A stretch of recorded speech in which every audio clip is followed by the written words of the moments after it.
രാവിലെ ഒരു ചെറു ചൂട് ചായ കുടിച്ച് നമ്മുടെ മോർണിംഗ് സ്റ്റാർട്ട് ആവുകയാണെങ്കിൽ ആ ഒരു ഡേ തന്നെ വല്ലാത്തൊരു ഹാപ്പിനെസ് ആയിരിക്കും അല്ലേ. പക്ഷെ ഇതൊക്കെ ഞാൻ ആഗ്രഹിച്ചിട്ട് എന്താ കാര്യം? ഇവിടെ വന്നതിന് ശേഷം ഈ രണ്ട് കാര്യവും എൻ്റെ ലൈഫിൽ നടന്നിട്ടില്ല. പ്രത്യേകിച്ച് ഇന്ന് ക്ലാസ് ഇല്ലാത്ത ദിവസമായിട്ട് ഞാൻ എണ്ണീക്ക് തന്നെ 11:52. മാത്രമല്ല ഫ്രിഡ്ജിൽ ചായയുടെ പാലും ഇല്ല. ഇനി പറഞ്ഞിട്ട് കാര്യമൊന്നുമില്ല. അങ്ങനെ ആ ഒരു ഉച്ച ടൈമിൽ ഞങ്ങൾ എണ്ണീറ്റ് ഫ്രഷൊക്കെ ആയിട്ട് നേരെ ഹവാസിലോട്ട് സാധനമൊക്കെ വാങ്ങാൻ ഇറങ്ങിയ കേട്ടോ.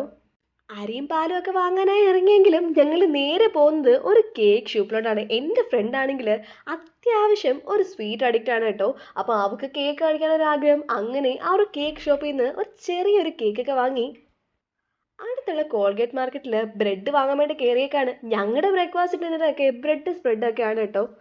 അങ്ങനെ കോൾഗേറ്റിൽ നിന്ന് ബ്രെഡൊക്കെ വാങ്ങി അവിടെ ഇരിക്കുന്ന ഒരു പെർഫ്യൂം ഞങ്ങൾക്ക് ഭയങ്കര ഇഷ്ടമാട്ടോ. ആ ഒരു പെർഫ്യൂമൊക്കെ വാങ്ങി ഞങ്ങൾ നേരെ ഹവാസിലോട്ട് പോവാണ്. അരി തീർന്നിരിക്കുകയാണല്ലോ. അങ്ങനെ ഇവിടെ അത്യാവശ്യം നല്ല രീതിയിൽ അരിയുടെ ബ്രാൻഡുകളൊക്കെ ഉണ്ടെങ്കിലും ഞങ്ങൾ എപ്പോഴും വാങ്ങുന്നത് ഈ ഒരു ഉസം ഡോൺലി പൊക്കിസ്ഥാനാണ് കേട്ടോ.